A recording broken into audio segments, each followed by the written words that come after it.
नमस्ते सर। बैठिए। आपका हिंदी में है या इंग्लिश में? हिंदी में है सर। हिंदी में है। निर्मल कुमार जी, कुछ अपने बारे में बताइए। सर मेरा नाम निर्मल कुमार है, मैं सहरसा बिहार का रहने वाला हूँ। सहरसा बिहार का। प्रारंभिक शिक्षा सर मेरी सहरसा से ही हुई, तत्पश्चात स्नातक के लिए मैं छत्तीसगढ़ चला गया। वर्तमान में सर मैं nuclear power corporation of India limited में कार्यरत हूँ और मेरी hobby sir organising and managing recreational events हैं। इसके अलावा सर मैं अंडर प्रिविलेज स्टूडेंट्स को भी पढ़ाने में दिलचस्पी रखता हूँ। अंडर ग्रेजुएट स्टूडेंट्स को? Under privilege students. Under privilege students. Yes. तो अच्छा, आपके फादर एग्रीकल्चर में? जी सर। जी सर। एक 2022 तक फार्मर्स की इनकम को डबल करने का एक आश्वासन सा दिया गया था, उसका क्या हुआ? सर 2022 तक फार्मर्स की इनकम को डबल करने का आश्वासन 2017 में दिया गया था, जिसके लिए माननीय अशोक दलवई जी की अध्यक्षता में कमेटी का भी निर्णय गठन किया गया था और काफ़ी उसके जो सुझाव थे उनको इम्प्लीमेंट किया गया। क्या हुआ? हुई इनकम डबल हुई या नहीं हुई? सर वर्तमान में इस चीज़ से मैं अवगत नहीं हूँ, मैं इसके बारे में अध्ययन करूँगा कि उनकी इनकम अभी फिलहाल कितनी है। एग्रीकल्चर ग्रोथ रेट जो है लास्ट 5 to 7 ईयर्स में 2.9% रहा है। Yes sir. इसके बारे में क्या आप इससे मतलब ये समझते हैं कि ये ठीक है या कम है या ज़्यादा है, और क्या करना चाहिए इस स्थिति को चेंज करने के लिए? सर विगत कुछ वर्षों में जो एग्रीकल्चर की ग्रोथ रेट रही है वो निश्चित तौर पे काफ़ी कम रही है और जो वेरियस कमेटी की रिकमेंडेशन थी उसके हिसाब से जो 10% का ग्रोथ था वो डिज़ायरेबल था कि फार्मर्स की इनकम को डबल किया जा सके। सर अभी इसके जो ग्रोथ रेट हैं वो डिजायर्ड जो है उसके बराबर नहीं पहुंच पाए हैं। उसके जो कुछ कारण मैं समझ पा रहा हूं सर, वो तो ये है कि हमारा जो एक्सपोर्ट है वो बहुत ज़्यादा डाइवर्सिफाइड नहीं है, हम कुछ ही प्रोडक्ट के एक्सपोर्ट पर निर्भर करते हैं। साथ ही जो हमारी एग्रीकल्चर की पद्धति है वो अभी पूरी तरह से मॉडर्नाइजेशन की तरफ नहीं बढ़ी है। तीसरी जो मैं रीजन जान पा रहा हूँ सर कि एक तो स्मॉल एंड मार्जिनल फार्मर्स हैं जिनके इनपुट कॉस्ट पे काफ़ी दिक्कतें आ रही हैं। चौथे जो हैं सर, एक तो ये है कि हम मोनोकल्चर की तरफ सिर्फ ग्रो कर रहे हैं, जैसे कि राइस एंड व्हीट्स, जबकि हॉर्टिकल्चर्स और अदर जो प्रोडक्ट्स हैं सर उसके में इनकम ज़्यादा हो सकती है बट उसका उतना अवेयरनेस नहीं है फार्मर्स के प्रति। तो ये सब रीजन है जिसकी वजह से ये ग्रोथ नहीं अचीव कर पाए हैं। हॉर्टिकल्चर का तो काफ़ी शिफ्ट हुआ है एग्रीकल्चर। Yes sir. ये कहना तो सही नहीं होगा कि हम हॉर्टिकल्चर की तरफ नहीं जा रहे हैं। हॉर्टिकल्चर प्रोड्यूस का कितना पोर्शन जो है वेस्ट हो जाता है? सर इसका एग्जैक्ट डाटा मुझे अभी ज्ञात नहीं है, लेकिन सर काफ़ी ज़्यादा वेस्ट होता है। काफ़ी ज़्यादा? काफ़ी कहाँ तक पहुँचता है मतलब आपके हिसाब से? सर मैं इसमें एग्जैक्ट अभी बता नहीं पाऊँगा। ये नेचुरल फार्मिंग और ऑर्गेनिक फार्मिंग में क्या डिफरेंस है? सर जो नेचुरल फार्मिंग है सर उसमें पूरे जो फार्मिंग की मेथोडोलॉजी है वो पूरे नेचर बेस्ड है, मतलब नेचर बेस्ड है। लेकिन ऑर्गेनिक फार्मिंग में सर हम कुछ हद तक ऑर्गेनिक फर्टिलाइजर्स का भी यूज करते हैं। तो नेचर में क्या मतलब नेचर के ऊपर छोड़ दिया जाता है? इसमें सर काफ़ी हद तक ऐसा कह सकते हैं कि जो नेचुरल ग्रोथ है उसको प्रमोट किया जाता है, और जो दूसरा जो मेन दोनों का सर मकसद एक ही लगता है मुझे कि हम किस तरह से जो करंट हमारी फार्मिंग प्रैक्टिस तो अगर जो नेचुरल और ऑर्गेनिक एक जैसा रिजल्ट देंगी तो मैं ऑर्गेनिक में क्यों जाऊंगा? क्यों अननेसेसरली ऑर्गेनिक फार्मिंग में जो है फर्टिलाइजर्स वगैरह डालूंगा? नेचुरल फार्मिंग में कुछ नहीं करना पड़ता ना सर? नेचुरल फार्मिंग में भी करना पड़ता है, लेकिन जो उसके लिए जो नेचर बेस्ड खाद है हम उसका ही इस्तेमाल करते हैं। जैसे सर जैसे गोबर को एक जगह एकत्रित किया जाता है एक गड्ढे में, और वो 1 साल 1.5 साल के बाद वो खाद में परिवर्तित हो जाता है। फिर उसका छिड़काव खेतों में किया जाता है। तो उसके लिए ऐसा नहीं है कि हम कोई बाहर से खरीदते हैं। और दूसरा सर जो मैं अंतर समझ पा रहा हूँ ये है कि ऑर्गेनिक बेस्ड जो खेती है उसके लिए जो है एक सर्टिफिकेशन लेने की जरूरत पड़ती है, जिसके कुछ संस्थान हैं, लेकिन नेचुरल फार्मिंग में ऐसा नहीं। नेचुरल फार्मिंग ऑर्गेनिक फार्मिंग करने से पहले सर्टिफिकेट लेना पड़ेगा? हाँ, अगर जैसे ऑर्गेनिक फूड है और उसको एक्सपोर्ट बेस्ड के लिए ले जाना है तो उसके लिए कुछ वो तो नेचुरल में भी होना चाहिए ना, वरना कौन सर्टिफाई नहीं करेंगे तो आपकी वैल्यू भी कम मिलेगी। Yes sir. अच्छा, एक लास्ट क्वेश्चन। जी सर। आप जिले के एसपी हैं और आपको सिचुएशन मिली है कि कुछ बच्चों को किसी स्कूल में हॉस्टेज बना लिया गया है, तो क्या करेंगे आप? सर इसमें जो मेरा अप्रोच रहेगा, ये सबसे पहले ये देखना रहेगा कि हॉस्टेज जो बनाया गया है कि उन्होंने मतलब कौन से लोग हैं, कितने लोग वहाँ हैं जिन्होंने इस काम को अंजाम दिया है। इसके अलावा उनकी क्या डिमांड है, और अगर उनकी जैसे उनकी कुछ भी डिमांड रहती है, क्योंकि अभी बच्चों को बचाना सर सबसे ज़्यादा प्राथमिकता रहेगी मेरी। उसके लिए सर जो भी इंटेलिजेंस इनपुट है वो भी गैदर किया जाएगा, जो भी डिजायर्ड फोर्स है वो भी तैनात कर लिया जाएगा। इसके अलावा in case of any mishaps जो भी वहाँ मेडिकल इमरजेंसी है उसकी भी तैनाती कर ली जाएगी। उसके अलावा सर अगर जैसे उनकी कुछ डिमांड है और अगर वो नेगोशिएबल डिमांड्स हैं, उनको आधार में रखते हुए कोशिश की जाएगी सबसे पहले बच्चे जो हॉस्टेज बच्चे हैं उनको वहाँ से सुरक्षित बाहर निकाला जाए। अच्छा, आप ये 2000 का इंसिडेंट आपको याद होगा जब हाईजैक हुआ था एक प्लेन ना? Yes sir. तो उसमें क्या समझते हैं आप, government of India did well to save the lives of 170 passengers on board in exchange for 4 dreaded terrorist? Sir उस समय जो भारत सरकार का कदम था कि चूंकि हमारी प्रायोरिटी थी कि हम कैसे अपने नागरिकों की सुरक्षा को इंश्योर कर सकें। हमेशा रहता है। Yes sir. इजराइल का पॉलिसी है no negotiations with terrorist. Yes sir. US का भी वही पॉलिसी है, no sir. Negotiations with terrorist. आप इसके अपनी प्रायोरिटी उसको बचाने के लिए उनसे नेगोशिएट करेंगे तो आप जो है और भी ज़्यादा इनवाइट करेंगे ऐसी ट्रबल को फ्यूचर में। तो फिर सर ये बात सत्य है कि अगर हमको नेगोशिएट करके उनको छोड़ देते हैं तो हम आगे और नई मुसीबत का सामना कर सकते हैं। उसके लिए सर ये है कि हमें अपने आंतरिक सुरक्षा के दृष्टिकोण से और सतर्कता बरतने की जरूरत है, जिससे हम अपनी इंटरनल सिक्योरिटी को इंश्योर कर। चलिए सर, बिहार के बारे में आपकी जानकारी अच्छी है। आप बिहार से हैं, लेकिन फिर भी आप बिहार में काम नहीं करना चाहते। IAS IPS में आपकी फर्स्ट चॉइस यूपी है, ऐसा क्यों है?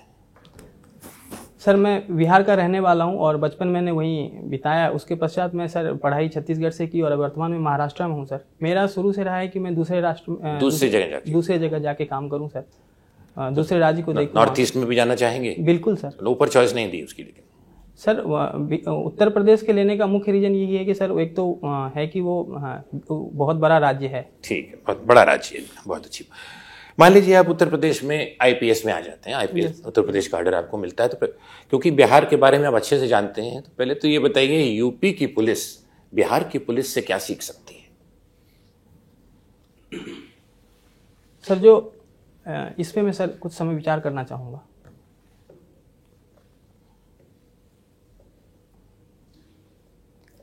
सर बिहार की पुलिस जो है सर वो बहुत एडवर्स कंडीशन में काम करती हैं। जैसे सर उदाहरण के तौर पे मैं बताना चाहूँगा। नहीं, उदाहरण की जरूरत नहीं, आगे बताइए। तो सर जैसे 2005 के बाद जब बिहार में लॉ एंड ऑर्डर प्रॉब्लम को सॉल्व करने की बात थी, तो उन्होंने बहुत ही त्वरित कार्रवाई करते हुए बहुत सारे क्रिमिनल्स को अरेस्ट किए और उसके लिए फास्ट ट्रैक कोर्ट। और कोई पॉइंट? सर चलिए, आप यूपी में IPS ऑफिसर हैं, कुछ साल फील्ड में काम करते हैं, उसके बाद आप हेडक्वार्टर में आ जाते हैं। वहाँ एक कमिटी का गठन किया जाता है जिसके आप इंचार्ज हैं। तो जो स्टेट के नंबर 1 मुख्य अधिकारी हैं वो आपको ये काम देते हैं कि इस कमेटी के इंचार्ज आप हैं। उस कमेटी का काम है पुलिस रिफॉर्म्स इन यूपी। तो कम से कम 5 हमें बताइए क्या पुलिस रिफॉर्म आप सजेस्ट करेंगे। लेकिन मुख्य चीज़ ये है सवाल में कि नंबर 1 सबसे ज़्यादा इंपॉर्टेंट होना चाहिए और डिक्रीजिंग ऑर्डर में क्या मुख्य 5 स्टेप आप सजेस्ट करेंगे सरकार को? सर इसमें जो मैं सबसे पहला सजेस्ट करूंगा कि जो हायर पोस्ट पे अधिकारी हैं उनकी जो कार्यकाल है किसी एक निश्चित जगह पे वो सुनिश्चित की जाए। दूसरा सर मैं इसमें ये सजेस्ट करना चाहूँगा कि जो इन्वेस्टिगेशन विंग है और पुलिस की जो इन्वेस्टिगेशन विंग है और लॉ एंड ऑर्डर विंग है इनको अलग किया जाए। तीसरा सर इसमें मैं ये सजेस्ट करना चाहूँगा कि जो लोगों में पुलिस के प्रति ग्रीवांस अगर होता है उसके लिए एक कमेटी का फॉर्म किया जाए जिला स्तर पे भी और राज्य स्तर पे भी।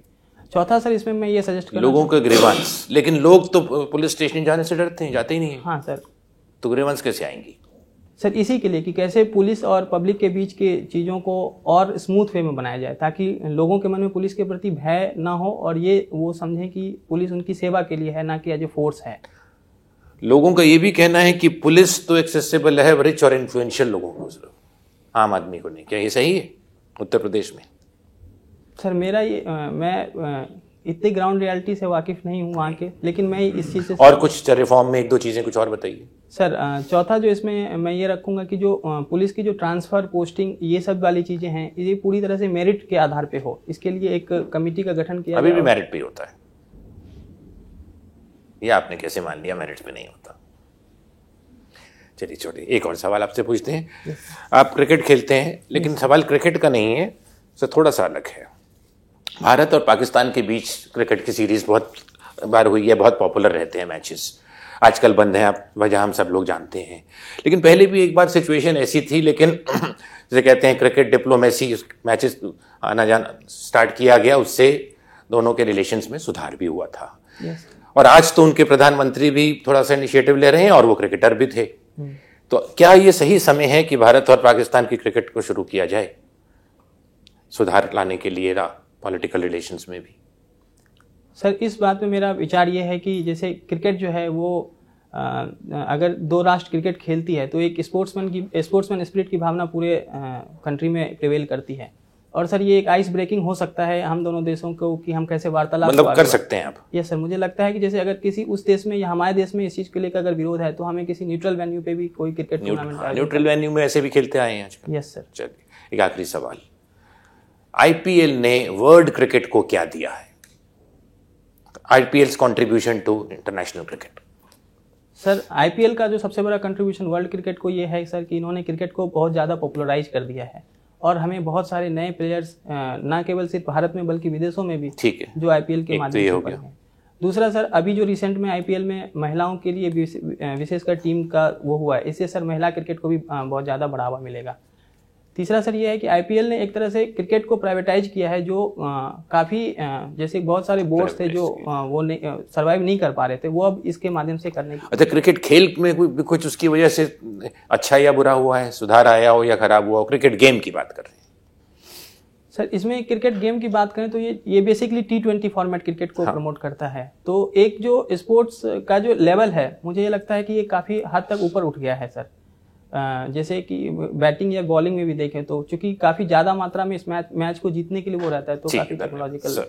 अच्छा, अब जैसे भारत और नेपाल, यस सर, तो आपने बिहार में भी देखा होगा, जो सामान आता है यहाँ से ट्रकों से जाता है नेपाल से यहाँ चला आता है, तो उसको लेकर के एक बड़ी समस्या जो है वो ये है कि सड़कों पर ट्रकों को खड़ा रहना पड़ता है, कई बार तो 2-2 दिन 4-4 दिन खड़े रहते हैं, है ना।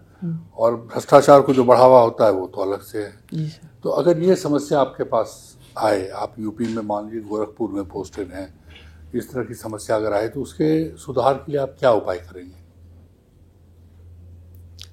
सर इसमें जो मेरा अप्रोच रहेगा सर, वो ये रहेगा कि जैसे ट्रक का जो आवाजाही है वो जो मेन रीज़न है उसके रुकने का, वो एक तो ये हो सकता है कि वहाँ पे कुछ क्लियरेंस की इश्यूज हैं, क्लियरेंस के इश्यूज होते हैं। हाँ। तो सर उसके लिए जो इंटीग्रेटेड चेक पोस्ट है वो ऑलरेडी बने हुए हैं, उसमें जो प्रोसेस है उसको कैसे स्मूथन किया जाए with the use of technologies.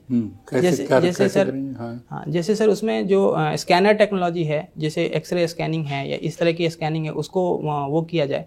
साथ ही सर जो जैसे हमारे देश में जीएसटी है जो कि स्मूथ आवाजाही के लिए वो यूज़ किया गया है, हम उसको किस तरह से वहाँ पे उस टेक्नोलॉजी को इस्तेमाल में ला सकते हैं, ई-वे बिल टाइप का अगर कुछ। वो तो ठीक है, वो तो आपने व्यवस्था कर दी, लेकिन तब भी जो दलाल हैं वो कहेंगे भैया मुझे लाओ, इतने पैसे दो, हम तुम्हारा काम आगे करा देते हैं। इसको कैसे ठीक कर सकते हैं?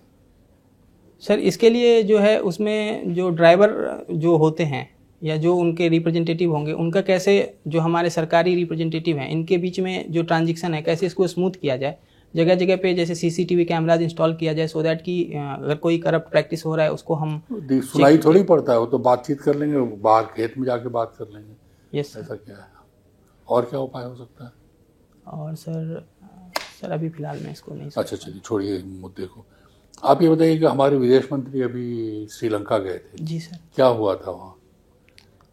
सर श्रीलंका, हमारे अभी जो विदेश मंत्री श्रीलंका गए थे, उन्होंने श्रीलंका को जो अभी उनकी जो इकोनॉमिक क्राइसिस चल रही है उससे निपटने के लिए जो भी भारत मदद कर सकती है उसके लिए पूरा आश्वासन दिया है। क्या संकट क्या है वहाँ पे? सर वहाँ पे अभी जो इकोनॉमिक क्राइसिस है, जैसे उनका फॉरेक्स रिजर्व काफ़ी कम हो गया है, जिसकी वजह से उनको जो नेसेसरी इम्पोर्ट्स हैं वो भी तो हम पैसा दे रहे हैं या क्या कर रहे हैं? सर हमने अभी लाइन ऑफ क्रेडिट 4 बिलियन का ग्रांट किया है। इसके अलावा सर हमने IMF को भी एश्योरेंस दिया है, क्योंकि IMF की रिक्वायरमेंट थी कि बेल आउट पैकेज के लिए जो। और किन किन देशों ने श्रीलंका को मदद दी है?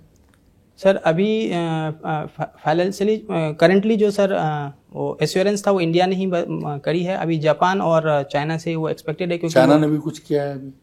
सर इसके बारे में अभी मैं ज्ञात नहीं है। अच्छा, उत्तर बिहार के जो कैश क्रॉप्स या हॉर्टिकल्चरल क्रॉप्स क्या क्या है बताइए।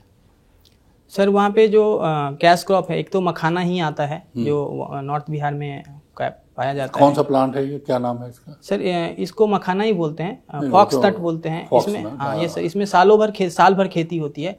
इसमें यह होता है कि पानी जो जमावड़ा रहता है वो पानी के नीचे होता है। यस सर, है ना? Yes sir. अच्छा, और इसके अलावा सर गन्ना का भी उत्पादन काफ़ी ज़्यादा मात्रा में होता है। और तीसरा सर एक फ्रूट टाइप का होता है सर, वो भी पानी में ही उगता है, उसको सिंघारा बोलते हैं वहाँ की लोकल लैंग्वेज में। और ये 3 फ्रूट में अभी, और मैंगो भी काफ़ी ज़्यादा मात्रा में होता है सर। मैंगो? Yes sir. अच्छा, और ये मैं रिकॉल कर पा रहा हूँ सर। लीची याद नहीं? लीची है सर, मुजफ्फरपुर में है वो। मैं तो उत्तर बिहार की बात कर रहा हूँ। यस सर, लीची भी। यस। और केला सर, केले की खेती कहीं होती है उत्तर बिहार? हाँ, भागलपुर में और हाजीपुर में शायद होती है। हाँ, नौगछिया में भी होती है। नींबू सर मैं रिकॉल नहीं कर, मतलब मुझे ध्यान नहीं आ रहा है। अच्छा, ये बताइए, मैंगो आम जो बोला आपने, कौन सी वैरायटी वहाँ पैदा होती है? सर जो सहरसा रीजन में जो लोकल वैरायटीज़ हैं उसमें एक का नाम मालदा है, बम्बई है, कलकतिया है, उसके बाद सर गुलाब खास है। ये सब वैरायटी है वहाँ पाई जाती है। अच्छा, क्या अंतर होता है इन सब वैरायटी में? सर इन सब वैरायटी के टेक्सचर में भी अंतर होता है और टेस्ट में भी अंतर होता है। और दूसरा सर जो एक है, इनका जो पकने का सीजन है सर वो अलग अलग है। अच्छा। जैसे गुलाब खास जो है सर वो सबसे पहले पकता है, बम्बई उसके बाद पकता है, और कलकतिया आम जो होता है सर वो सबसे लास्ट में पकता है। अच्छा, और सबसे लास्ट में कौन सा आता है फल? सबसे अंत में सावन महीने की शुरुआत में एक आम आता है सर, ध्यान नहीं कर पा।